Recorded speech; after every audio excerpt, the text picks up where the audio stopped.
Eu pediria aos irmãos para se colocar de pé em reverência à palavra. E nós vamos à Escritura, no livro de Apocalipse.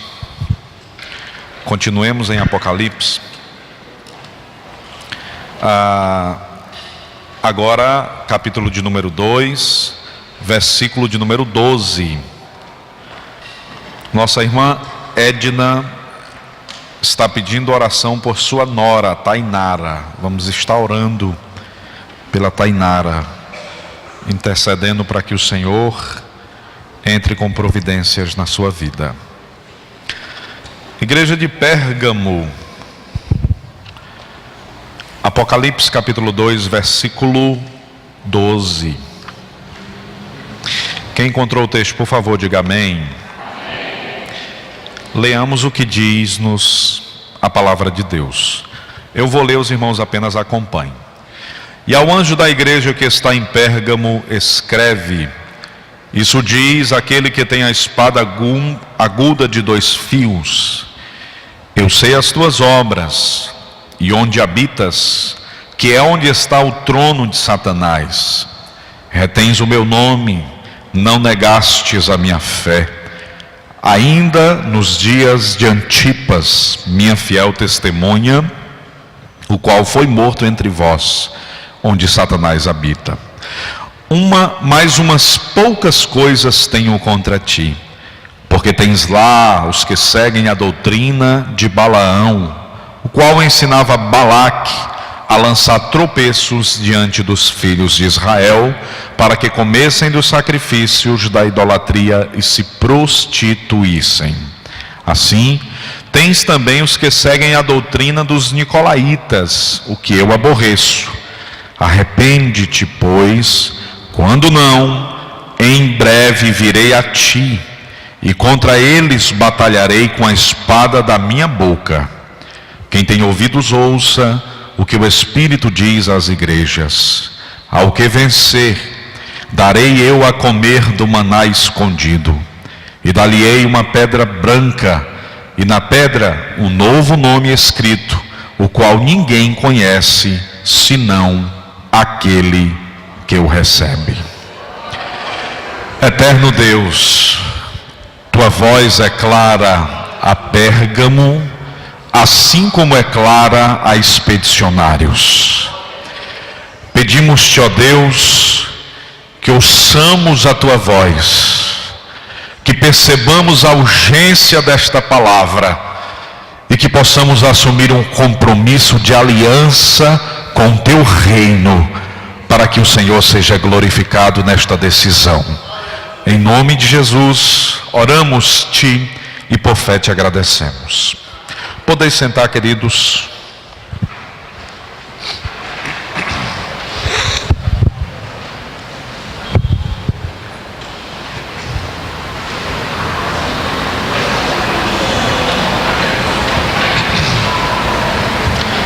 Pérgamo era uma cidade cosmopolita, uma cidade tão grande, tão nobre, tão poderosa, que por 400 anos ela foi capital da Ásia. Por 400 anos ela foi a coroa da Ásia Menor. Imaginem os irmãos, uma cidade permanecer por 400 anos reinante, absoluta.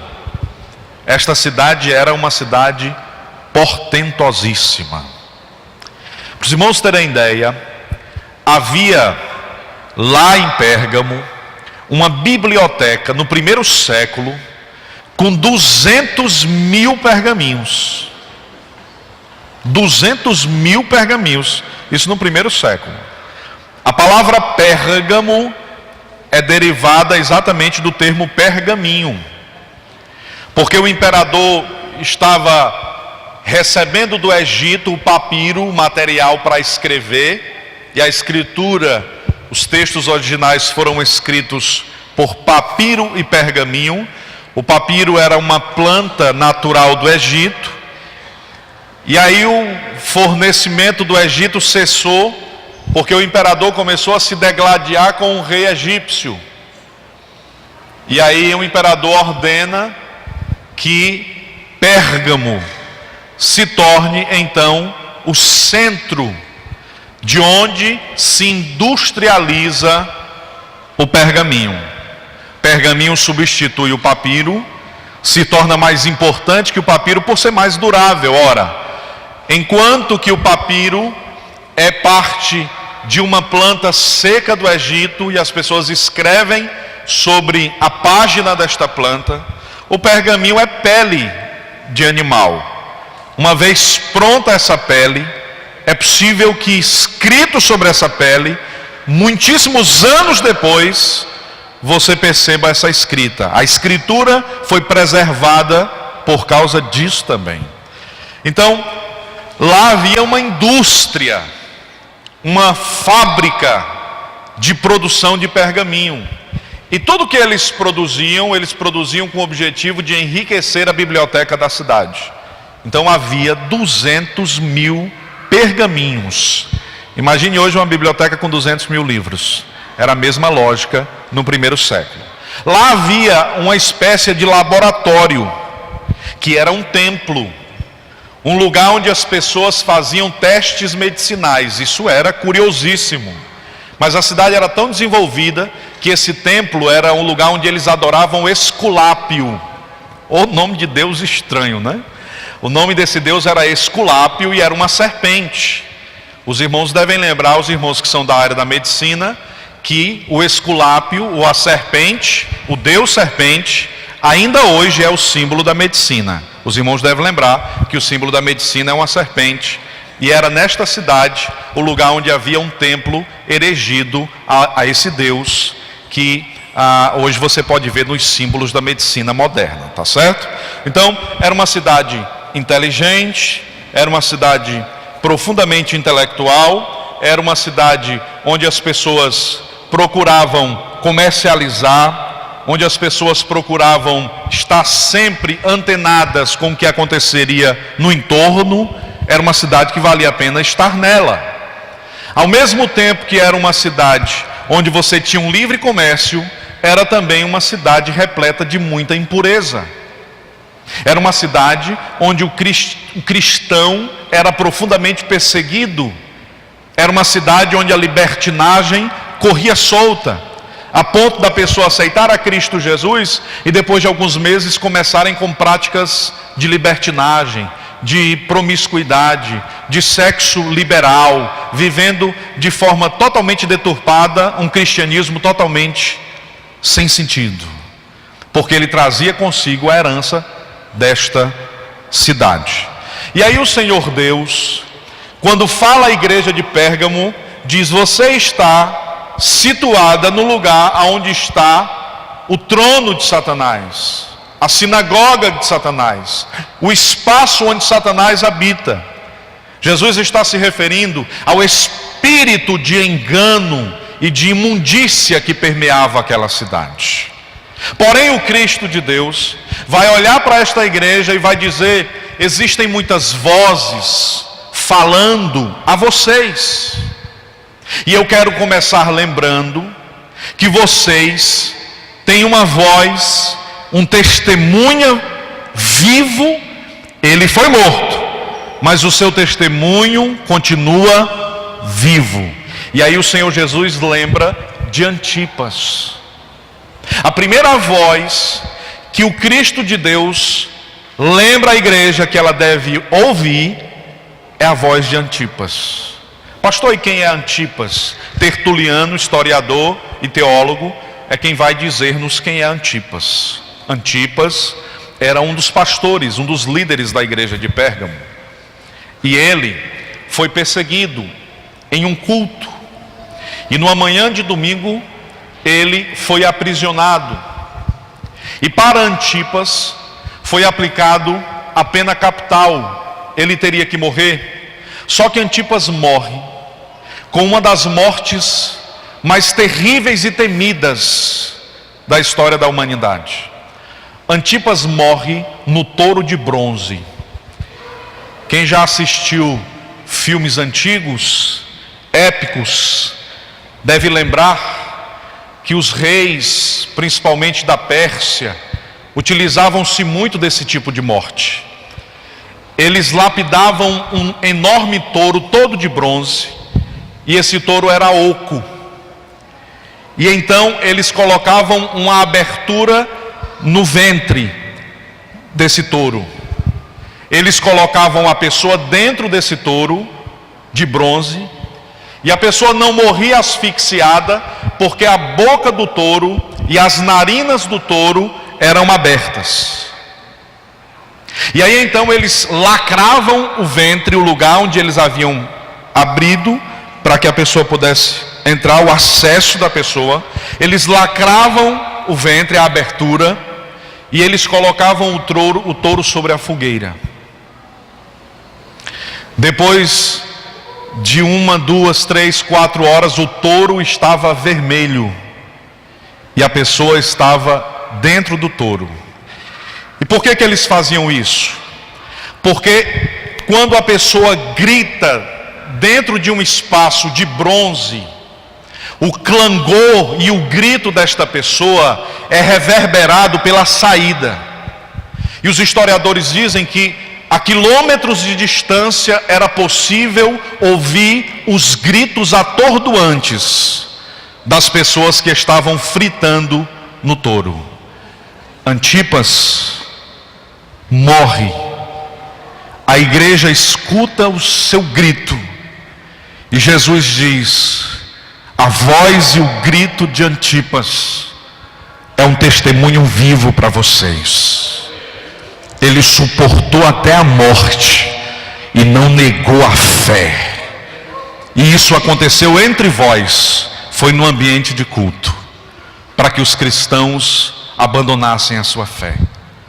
Antipas grita, Antipas sofre, mas o seu grito não é um grito de desistência.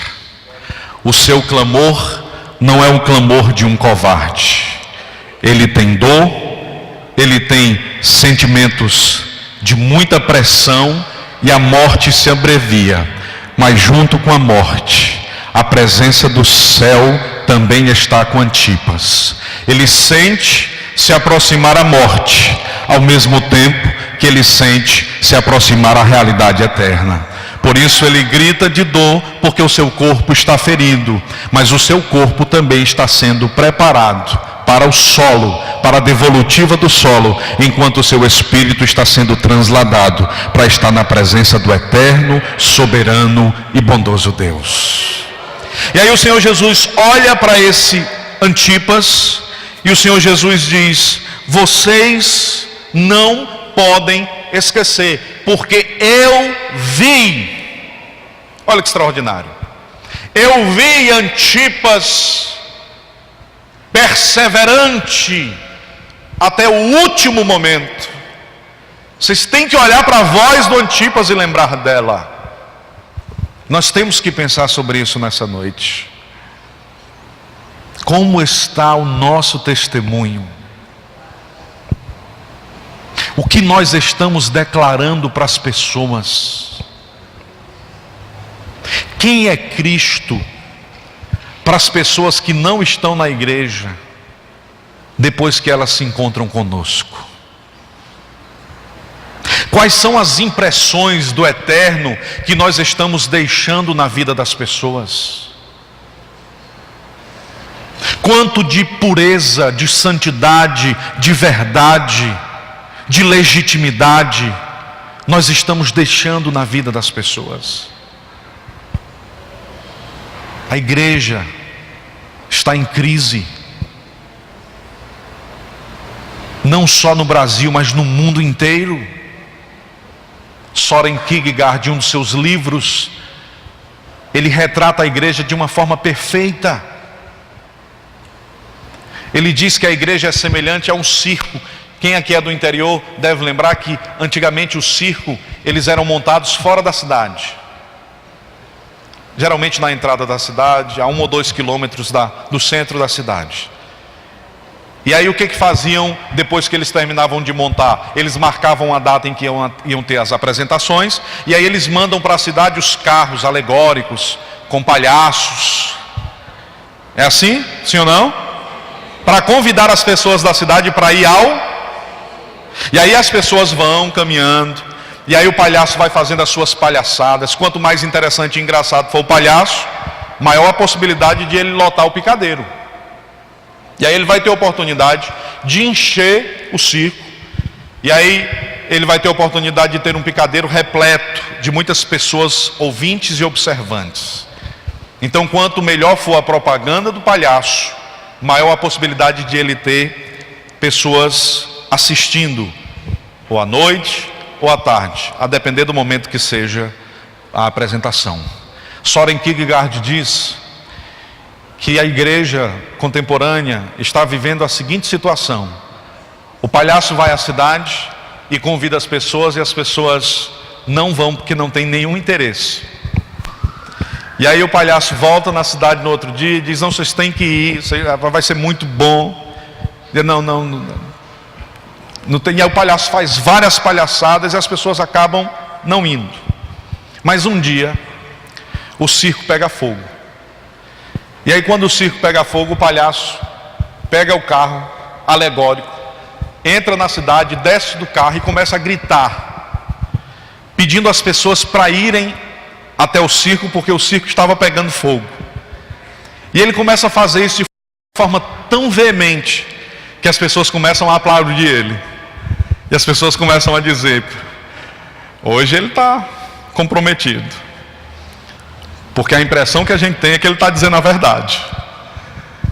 E o palhaço está fazendo isso aí tudinho só para a gente ir para assistir a apresentação. E aí as pessoas ficam aplaudindo ele, enquanto ele está desesperado, gritando, porque o circo está pegando fogo. Você já ouviu a expressão, tem gente que gosta de ver o circo pegar fogo? Você já viu essa expressão? Pois é dessa historinha, né? Então tem gente que fica aplaudindo, porque gosta de ver o circo pegar fogo. Não acredita no palhaço, porque entende que o palhaço está apenas criando uma história para convidá-las a ir até a reunião. Mas enquanto essas pessoas estão aplaudindo, o palhaço sem credibilidade está perdendo o circo. Soren Kierkegaard diz que os pregadores e os cristãos da contemporaneidade são como este palhaço. Eles estão tão preocupados em lotar as igrejas, em conseguir o dinheiro das pessoas, que não importa a seriedade da mensagem. As pessoas riem. As pessoas não querem mais saber de igreja, porque a igreja se tornou um picadeiro, cujo objetivo é apenas agradar as pessoas. Os cultos são transformados em shows. Os pregadores se preocupam em agradar o público, em pregar mensagens que não afetam as pessoas, que não transformam as pessoas, em trabalhar um sermão que seja light, interessante, que gera apenas comichão nos ouvidos. Soren Kierkegaard diz que nós estamos diante de um mundo repleto de palhaços. Falta-nos Antipas, sobras nos palhaços. Mas eu não tenho dúvida que há um remanescente fiel. Tem gente que ama Deus em todas as igrejas desse país. Tem gente que teme a Deus em todas as igrejas desse país. Deus preserva o remanescente fiel. Eu já disse isso na doutrina anterior e volto a lembrar os irmãos. Sodoma e Gomorra não foi destruído por causa do pecado da cidade. Sodoma e Gomorra foi destruído porque não haviam 10 Antipas lá. Abraão disse: se tiver 10 eu não destruo, mas não tinha. O problema não é a presença do mal. Irmão, a gente tem que dar um jeito nesse nosso país porque tem muito pecado. Irmão, o problema não é a presença do pecado. O problema é a ausência de santidade aqui. O problema é quando a gente conhece o Evangelho e não se permite ser cheio do Evangelho. O problema é quando o poder desta palavra não é percebido nas minhas ações. Esse é o problema. Mas se eu escolho viver para a glória de Deus, se você escolhe viver para a glória de Deus, se a santidade está como um colar sobre o nosso pescoço, e se as pessoas estão vendo o brilho de Cristo em nós, o mundo pode entrar em trevas, a luz vai permanecer nesse lugar. O mundo pode cheirar mal, mas vai ter sal para preservar. Bendito seja o nome de Jesus. Se a gente não cumprir a nossa missão, não serviremos para outra coisa senão para ser pisado pelos homens e lançados, esquecidos. Que a graça de Antipas, que a fé de Antipas e que a santidade de Antipas encontre espaço nos nossos corações. E que as pessoas olhem para Cristo e nos vejam. Amém, irmãos? Ao mesmo tempo que olhem para as nossas vidas e vejam o Cristo. Pastor, é porque está faltando pregador que pregue Jesus faz milagre. Não. Jesus não precisa fazer milagre para provar para ninguém que é Deus. Ontem eu fui pregar numa festa. Aí quando eu cheguei, eu sentei-me ao lado do irmão. Aí ele disse assim: pastor, quando terminar o senhor chama o pessoal na frente para Jesus batizar com o Espírito Santo, para ver se Jesus batiza aí pelo menos uns 20. E aí eu disse: irmão, se Jesus encontrar espaço de pureza no coração de um crente, não precisa de um pregador como gatilho acionador para que ele receba a bênção de Deus. Jesus batiza crente dormindo, sim ou não, irmãos? Irmão, quem crê que Jesus ainda batiza com o Espírito Santo? Ele crê, eu creio, viu, irmão? Ele batiza crente dormindo, ele batiza crente tomando banho. Eu tenho um amigo que foi batizado tomando banho. Ai, irmão, tomando banho, pastor? Foi. Começou a falar língua estranha, pensou que a mandíbula tinha se deslocado da boca, saiu falando língua estranha de toalha. Irmão. Lá na Barreira tem um amigo meu que Jesus batizou, ele passou 3 dias falando língua estranha. E os pais dele não eram crentes, os pais dele endoidou. Meu filho só pode ter endoidado. Glória a Jesus. Ele batiza quem ele quer, ele batiza quando ele quer, mas é preciso que este alguém esteja buscando a sua presença e vivendo para a sua glória. Amém, irmãos? Pastor, quer dizer que tem que ser perfeito para receber o batismo? O batismo não é meritório. Você não precisa ser perfeito para receber o batismo. Recebe o batismo aquele que precisa, porque ele é revestimento de poder. Amém, irmãos? Pastor, eu estou na igreja há 50 anos, eu sou um crente decente, procuro acertar e nunca fui batizado. É porque você não precisa. Pastor, o senhor não sabe, eu sou tão fraquinho, você pensa que mas o Senhor tem sustentado a tua vida. Se você não foi batizado é porque Deus tem te sustentado sem um revestimento. Irmão, eu era tão fraquinho que Jesus me batizou com 6 dias de crente. Foi. Também eu importunei tanto que ele não aguentou. Quando aceitei Jesus, eu vi o irmão falando língua estranha, eu digo: opa, eu quero. Aí eu fiquei: Jesus, me batiza, me batiza. Pedi de amigo: Jesus, me batiza, me batiza, me batiza. Ô Jesus, me batiza, me batiza, me batiza. Por favor, Jesus, me batiza. Aí, oração de manhã, 1 hora de oração: Jesus, me batiza, me batiza, me batiza, me batiza. Jesus, pelo amor de Deus, me batiza, me batiza. Irmão, aí, segundo dia do mesmo jeito: me batiza, me batiza, me batiza. Eu aceitei Jesus domingo. No sábado eu estava lá na casa do Moisés, na oração. E aí os irmãos já devem saber o que eu estava pedindo, né? Aí depois que eu disse assim umas 300 vezes, a graça de Deus invadiu aquele lugar. E eu fui cheio do Espírito de Deus naquela noite. Se eu viver mais 50 anos, eu nunca vou esquecer aquela experiência. O batismo no Espírito Santo é uma das dádivas mais extraordinárias. E está aqui, irmãos, à disposição da igreja, para quem crer, para quem buscar, pode encontrar. Tem umas, o irmão foi queimado. Queimado, tem um negócio de ser queimado. Tem outros que pega na cabeça assim, fica puxando o cabelo, a pessoa sai toda assanhada. E diga glória, glória, glória, glória, glória, glória, glória. Aí a pessoa fica dizendo glória, glória, glória. Jesus batizou, pronto, Jesus batizou, meu irmão. Pastor, como é que a gente sabe se uma pessoa foi batizada com o Espírito Santo? É se ela fala em língua estranha? É não. E como é que a gente sabe se uma pessoa foi batizada com o Espírito Santo? No outro dia de manhã ela pergunta onde é o evangelismo. No outro dia de manhã ela diz: como é que entra nesse mood aí? Eu quero fazer parte desse negócio, eu não aguento mais ficar parado. Como é que entra? Eu quero trabalhar aí com essas criancinhas, eu quero ajudar no ministério de jovens. Pastor, para qualquer coisa, conte comigo, eu quero estar aqui, eu quero trabalhar, eu quero ser bênção na vida das pessoas. Aí Jesus batizou. Batismo no Espírito Santo é confirmado pelo intenso e profundo desejo de produzir para a glória de Deus. Vem com a evidência de falar em línguas, sim.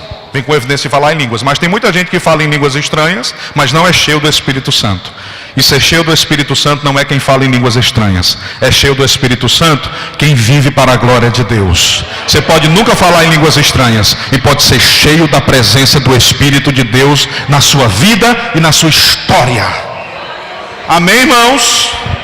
Então olhemos para Antipas e lembremos que é possível enfrentar a pressão da morte e resistir. É possível, mas também é possível sucumbir diante dos mínimos prazeres desse mundo. É possível dizer não diante dos primeiros pratos que aparecem diante dos nossos olhos. Hoje à noite, o Senhor reservou esse tempo para você. E o Senhor está te trazendo a uma palavra de compromisso, e a um tempo de compromisso. Você não pode negociar a sua fé por tão pouco. Você não pode pensar em desistir da jornada porque te falta fé. Você não pode abrir mão do seu casamento por causa desse pequeno drama que enfrentas. O Senhor suportou muito mais por ti. Hoje o Senhor te restaura, hoje o Senhor te renova, hoje o Senhor te declara. Ele cuida da tua vida, meu irmão. Ele cuida da tua vida, minha irmã. Que nós possamos celebrar a Ele e com consciência saber que Ele está conosco. Amém, irmãos? Primeira voz, a voz de Antipas. E aí Jesus diz assim: existem outras vozes que permeiam a igreja de Pérgamo, e o problema é porque alguns de vocês estão dando ouvidos a estas vozes.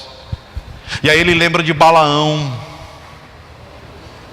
campanha extraordinária, onde Israel passava, Israel saía vitorioso, inúmeros reis, déspotas retirados do seu trono, Israel vencendo de forma galopante, conquistando. Quando chega em Moabe, o rei dos moabitas era Balaque. Balaque, sabendo que existe um casamento antigo entre religião e dinheiro, vai em busca do religioso. Religião e dinheiro foi um dos primeiros casamentos que o diabo fez. E pense num casamento que tem lançado milhares no inferno. Aí ele vai lá no profeta. E aí ele diz assim: como é que está aí, profeta? A casa está boa? Você não tem vontade de comprar um ar-condicionado para casa? Você não tem vontade de colocar um alpendrezinho para você armar uma rede? Esse chão batido não está muito bom, profeta. Isso era bonito se fosse um porcelanato. estou gostando do que você está dizendo, Balaque. Aí ele diz assim: só precisa fazer uma coisa.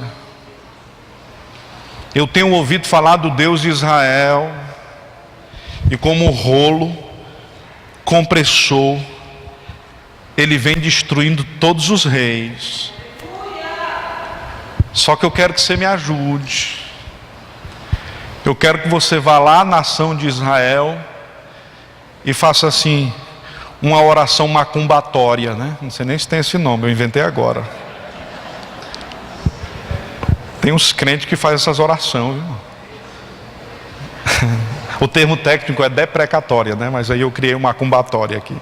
A oração deprecatória é a oração que você faz em relação aos inimigos. Isso era feito nos Salmos, viu? Jesus disse assim: não ore mais por isso não, ore para que o inimigo seja abençoado. É diferente. E aí ele diz assim: porcelanato, ar-condicionado. Oh, rapaz.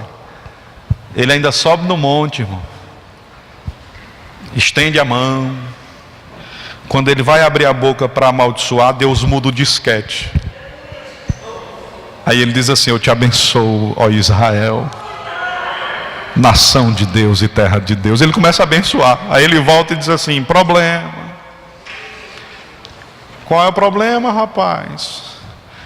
Não tem como amaldiçoar quem Deus escolheu abençoar.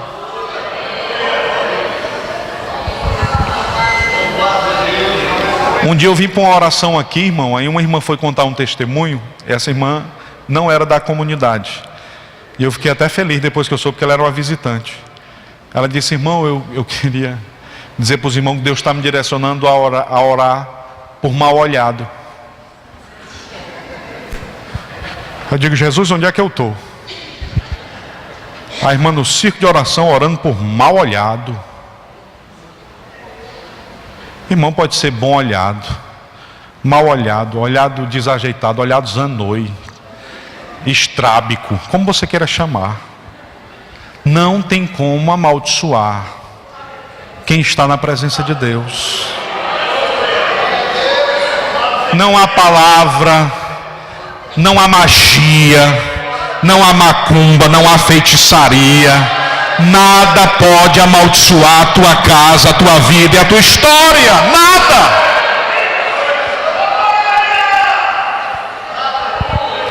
Pastor, e por que eu passo por tanto problema? Por sua causa, camarada. A única coisa que pode trazer maldição sobre a sua vida é a sua liberdade.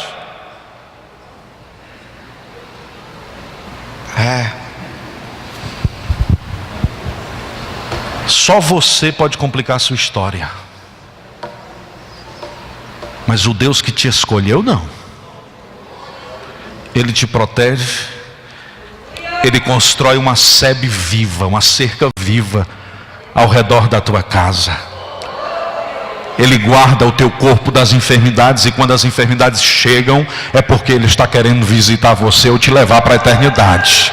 Mas é Ele quem cuida dos mínimos detalhes da tua vida. É Ele quem veste o teu corpo. É Ele quem cuida da tua dispensa. É Ele quem cuida do teu futuro. É Ele quem te deu livramentos. Você só está aqui por causa dEle. Você tem noção de quantos milhares de livramentos Deus já te deu? Você tem noção de que todas as vezes você esquece a chave, é porque Deus está cuidando de você e te livrando de um acidente na frente? Você tem noção que todas as vezes que você leva uma topada, é porque Deus está antecipando a bênção de Deus sobre a tua vida? É Ele quem cuida, irmãos. Medo de Balaão. Eu só me lembro eu já contei para os irmãos, né? Da irmã que chegou e disse: pastor, colocaram uma galinha preta, 1 litro de cachaça e uma vela lá em casa. O que eu faço? Bote a galinha para cozinhar. A vela você guarda para quando faltar energia. Uma vela preta daquela de 7 dias é uma beleza, irmão. Aquilo ali funciona demais. O litro de cachaça você joga fora e bota uma plaquinha assim: da próxima vez bote Coca-Cola com gelo e limão. Eu sou crente, não bebo não. Pronto, está resolvido o problema. Amém, irmãos? Glórias sejam dadas ao eterno Deus. Ele é Senhor do universo. não há palavra de maldição que recaia sobre a tua casa. Toda ferramenta preparada contra ti não prosperará. É essa a palavra de Deus. Toda ferramenta, irmãos. Só que o Balaão percebeu que palavra de maldição não afeta o povo. Mas tem uma coisa que afeta o povo, sabe o que é? A liberdade. Aí ele volta para Balaque e diz assim: olha, esse povo, ele não pode ser amaldiçoado, a não ser que eles mesmos comprem a maldição. Mas como assim? Eles são carne. O espírito está sempre pronto, mas a carne é fraca, disse Jesus. E aí eu queria lhe dar um conselho. Escolhe assim umas mulheres bonitas entre as moabitas e introduz essas mulheres no arraial dos israelitas. Deus ama tanto eles que Deus não os quer ver sofrendo. Tem gente que pensa assim: ô irmão, eu pequei, agora Deus ficou com raivinha de mim, eu não vou nem orar. Meu irmão, Jesus já sabia. Ele deseja que você não peque, porque Ele te ama tanto, que Ele sabe que o pecado vai te fazer mal. É por isso que Ele te convida à santidade, porque Ele sabe que só vivendo nele e para Ele você será completo. É porque Ele te ama. É porque Ele sabe que o pecado te faz mal. Por isso Ele te chama a vida, a santidade. E a Escritura diz algo extraordinário. Nós precisamos estar atentos. O homem que não pode receber palavra de maldição porque Deus escolheu abençoar, pode escolher livremente ser abençoado ou amaldiçoado. Introduz lá as moabitas bonitas, e assim é feito. E aí vem o segundo casamento. O primeiro casamento é religião e dinheiro, sacralidade e profanação. Segundo casamento, idolatria e adultério. Todo idólatra é adúltero e todo adúltero é idólatra. E não pense que idolatria é quem vai se prostrar diante de santo de pedra. Isso também é. Mas não é só isso não, viu? Tem gente idolatrando Jesus. A coisa mais triste na vida de um cristão é quando ele diminui Cristo a um ídolo. É quando ele pensa que Jesus é um Deus morto que serve só para cuidar da sua vida, para abençoar a sua vida, para dar o que ele precisa. Isso é um ídolo, isso não é Jesus. Jesus é amigo. Amigo para relacionamentos verdadeiros. E Ele não quer ser aquele que abre a porta em tua direção. Ele quer ser aquele que escuta as tuas conversas, aquele que te dá conselhos, aquele que te dirige, aquele que te guia, aquele que te conduz. Nós precisamos desenvolver intimidade com Ele. Primeira voz é a voz de Balaão. E o que a voz de Balaão faz com a igreja? Ela torna a igreja adúltera e prostituída. Essa era parte da igreja de Pérgamo. E aí ele diz assim: e há também entre vós os que seguem as doutrinas de Nicolau. Os nicolaícistas ou os nicolaítas eram tão imundos quanto Balaão. Eram crentes, congregava todo domingo, de manhã, participava do ágape. Mas os nicolaítas acreditavam em duas coisas. Eles acreditavam que você poderia ser crente e ter casamentos em comum. Sabe o que é isso, irmão? É a pessoa dentro da igreja, casada com vários homens. Era um homem dentro da igreja casado com várias mulheres. Eram homens casados com várias mulheres e várias mulheres casadas com vários homens. Casamentos em comum. Pastor, onde era isso? Na igreja primitiva, que você vê gente dizendo assim: ai, se a nossa igreja fosse igual à igreja primitiva.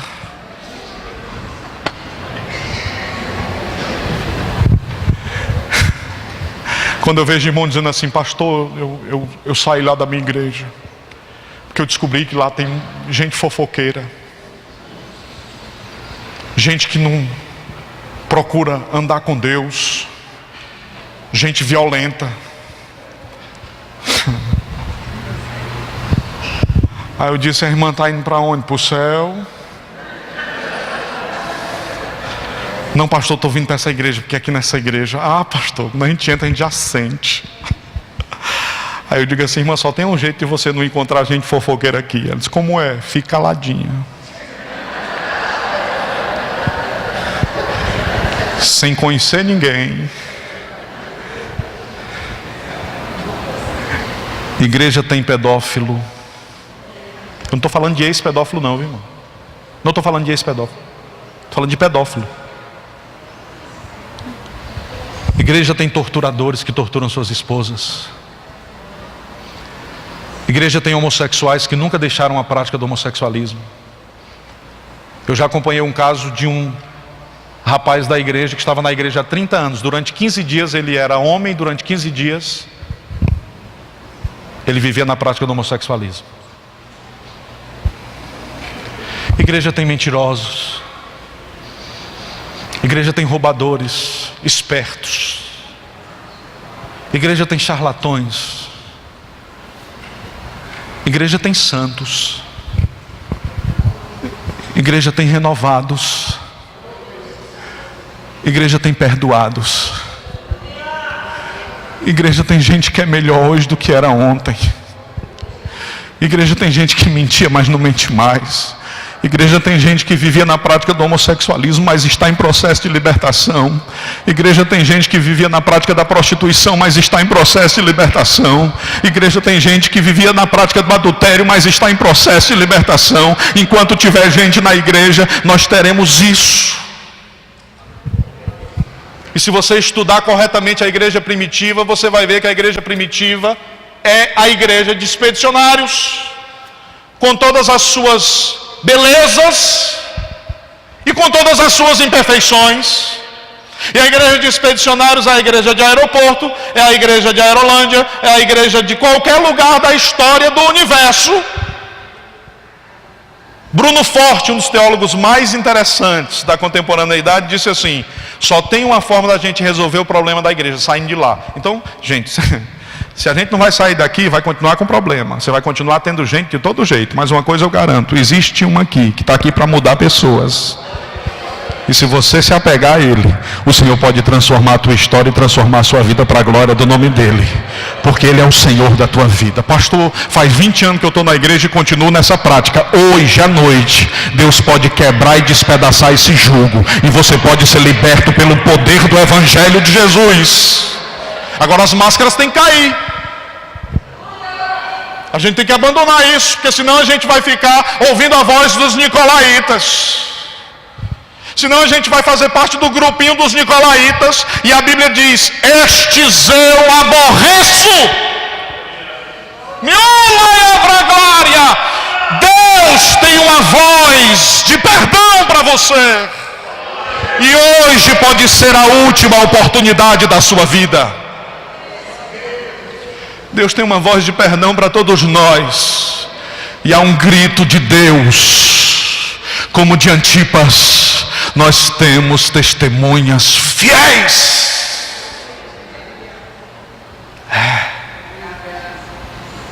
Quem nós vamos ouvir? Antipas ou Balaão? Quem nós vamos ouvir? Antipas ou Nicolau? Quem nós vamos ouvir? Deus ou o diabo? o pecado ou a libertação, a santidade ou a impureza, a prostituição ou a graça.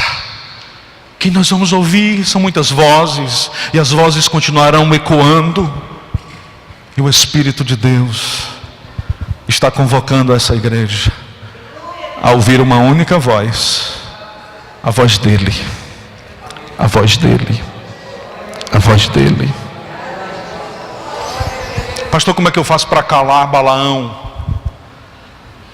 Diz aí para o irmão que está do seu lado, diz assim para ele: a decisão é sua. Não é a macumba que vai destruir, que vai amaldiçoar. Não é, gente. Não é o mal olhado. Não é o disse-me-disse, a fofoca. Não, gente, não é nada disso. É a forma como você vai usar a sua liberdade.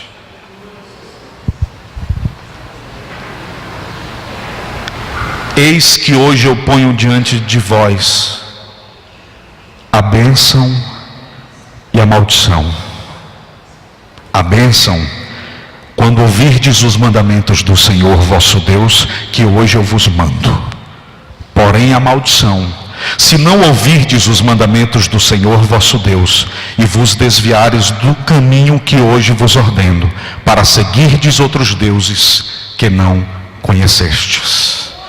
Tendes, pois, cuidado em fazer todos os estatutos e os juízos que hoje eu vos proponho.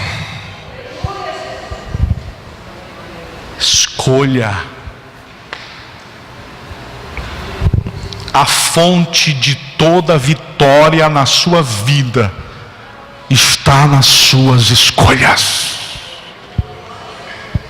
A fonte de todas as tribulações e todas as angústias da sua vida.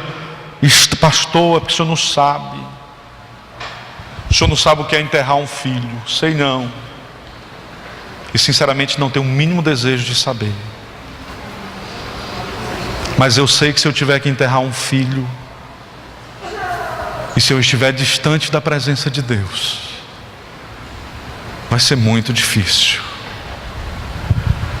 Mas se eu estiver abraçado a Ele,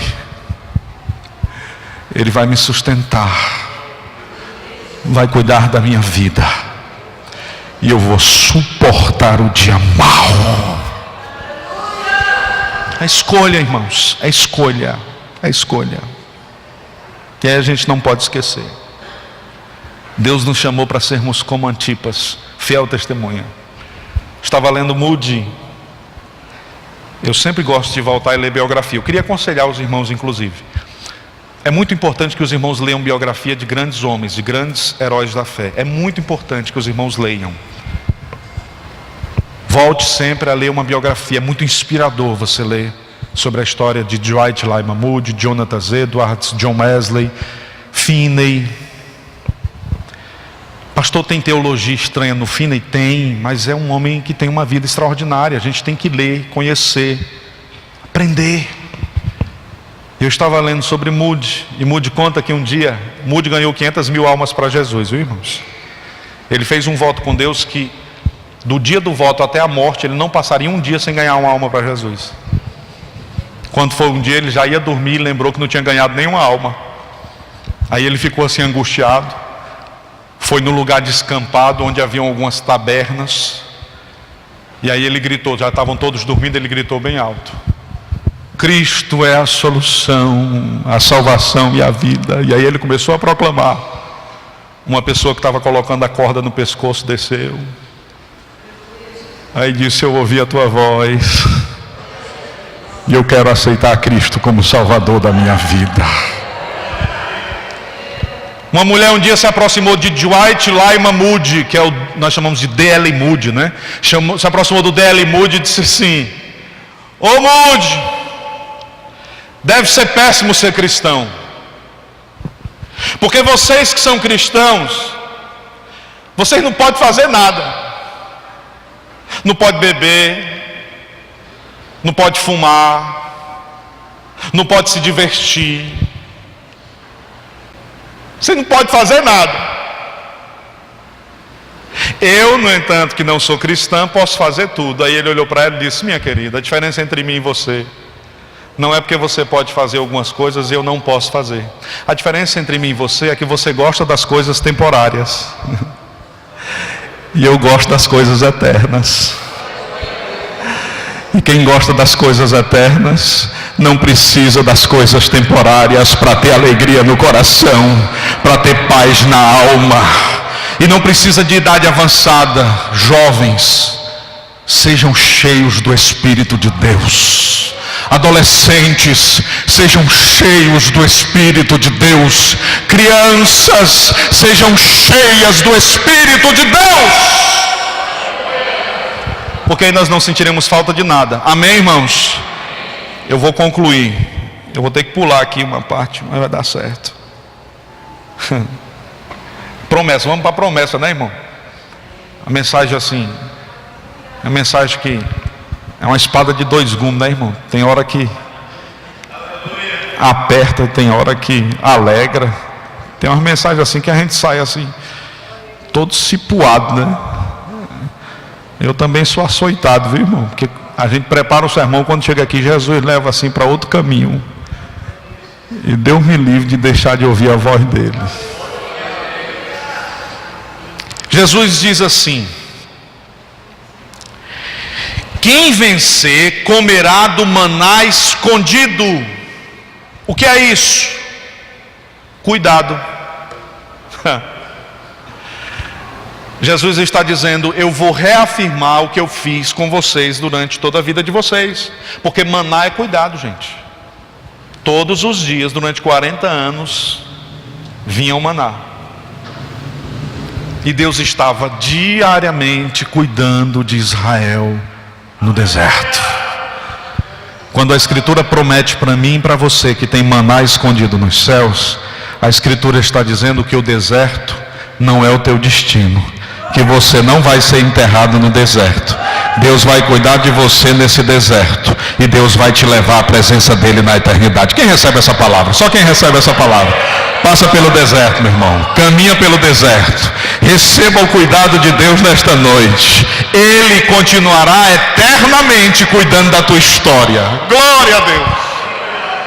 E aí tem um texto curioso, uma promessa curiosa. A promessa é a seguinte: eu darei uma pedrinha branca, e só vai saber o nome quem recebe a pedra. Pastor, o que é essa pedrinha branca? A pedrinha branca era utilizada em dois momentos. E quando Jesus fala, ele sempre está falando a partir do contexto. A pedrinha branca, irmãos, ela era utilizada quando um condenado era justificado, porque pagava toda a sua conta com a justiça, e na saída ele recebia uma pedrinha branca, e na pedrinha o nome justificado. Se ele desejasse trabalhar no porto, ele ia até o porto, se apresentava ao mestre de barco: qual o seu nome? O meu nome é fulano de tal, está na lista dos meliantes. Ei, peraí, ó a pedrinha. Então entra. E a pedrinha branca também era um exibível. Hoje, quando você vai para uma festa, não recebe os exibíveis para entrar? Na antiguidade era uma pedrinha branca, uma pedrinha feita na escultura da família que estava organizando a festa. E aí você chegava na entrada, você apresentava a pedrinha, então tem acesso. Então Jesus está dizendo que quem tem pedrinha branca, primeiro, foi perdoado, irmão. Isso deve encher a nossa alma de paz. E segundo, tem acesso. Pode entrar na presença de Deus. O véu já se rompeu para ele. Pode acessar a bondade de Deus e a misericórdia de Deus. Pode ser perdoado por Deus hoje.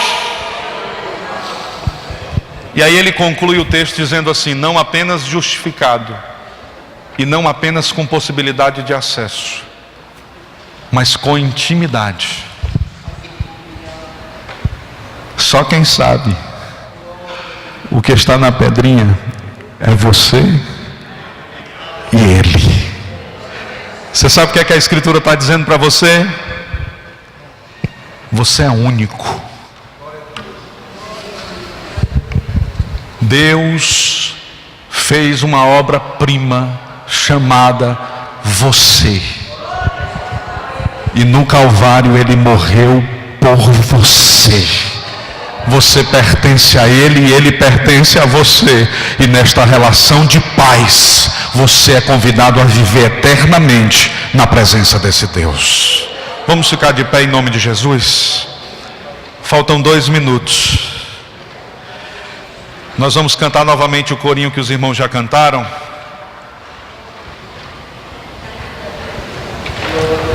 E eu sei que existem algumas pessoas que querem vir aqui à frente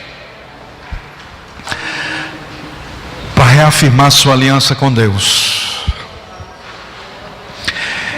E Deus tem algumas pedrinhas brancas para entregar. Enquanto a gente canta um único que é digno de receber. Pastor, falta 2 minutos, vai passar 3 minutos. Vai passar. No quinta passada a gente terminou 10 minutos antes. Eu quero convidar você para correr aqui à frente. Mas não venha porque o pastor está chamando. Venha porque hoje à noite o Senhor Deus moveu uma área da sua vida. E você precisa que Ele intervenha em milagre. Corra aqui à frente, nós vamos orar. Toda a igreja vai interceder. E enquanto orando, o Senhor trará perdão sobre a tua vida, restauração sobre a tua casa. O Senhor vai religar o que está desconectado. E você vai viver um tempo de intimidade com Ele. Cante, igreja. Ao único de receber. Vem à frente, vem à frente. Nós vamos terminar esse culto celebrando o Rei. A força e o poder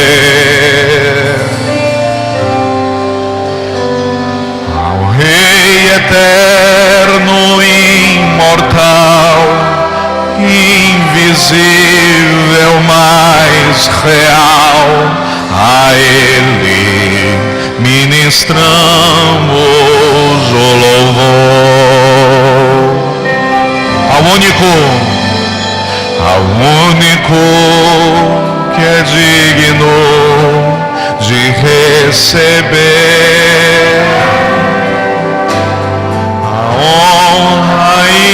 a glória. Hoje é noite de restauração. Coloque diante de Deus a área da sua existência que precisa ser cirurgiada. Hoje é noite de Deus fazer cirurgias. Oh, Espírito da verdade, batiza-nos com tua presença.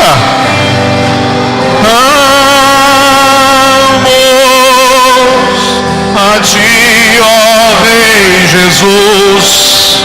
Celebra, igreja.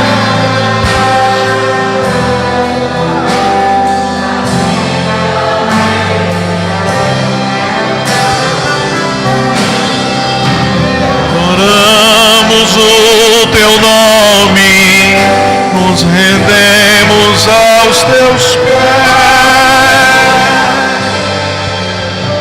consagramos todo nós.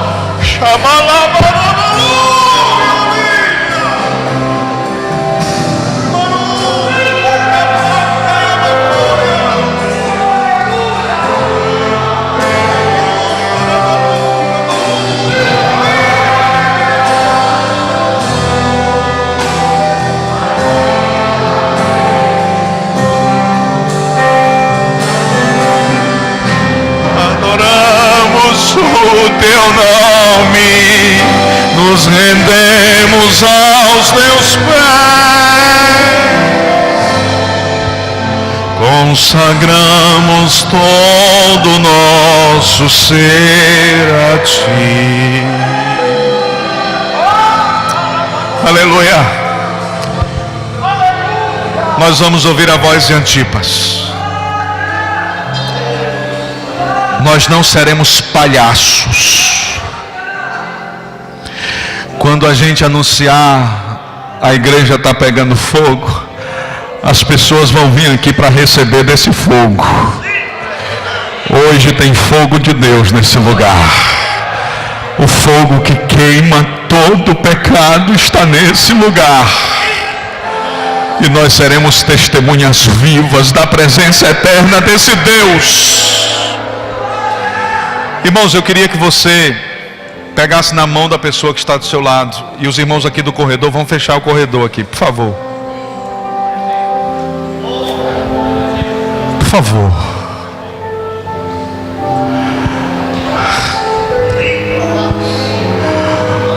O Senhor está me dirigindo a trazer essa palavra a essa igreja.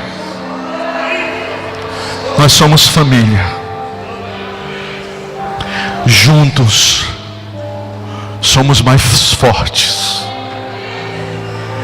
E nós vamos cuidar um do outro nessa comunidade.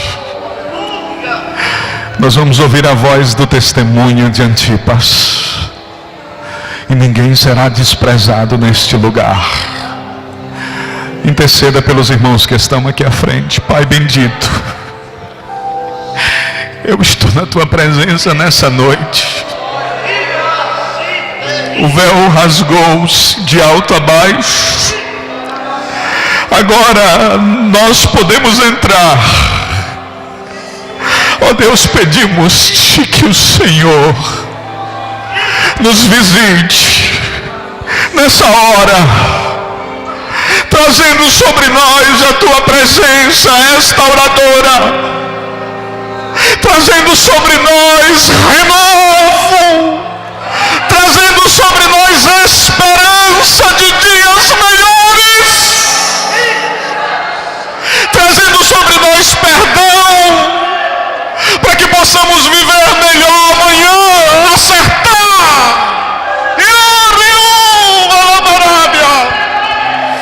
Ó Deus, eu abençoo o irmão que está do meu lado esquerdo, eu abençoo o irmão que está do meu lado direito. Me usa como instrumento na vida desse irmão, Pai. Lembra-te de expedicionários. Lembra-te do teu povo nesse lugar. Deus, nós queremos ser um castiçal aceso. Nós queremos que as pessoas vejam tua glória ao entrar nesse lugar. Nós queremos ver vida transformada. Nós queremos ver pecado sendo desmascarado. Nós queremos ver vidas sendo libertas pelo poder da tua palavra. Tu és o mesmo. Tu és o mesmo. Restaura casamentos destruídos. Restaura casamentos que são apenas uma farsa. Oh Deus, hoje à noite visita as famílias dessa igreja.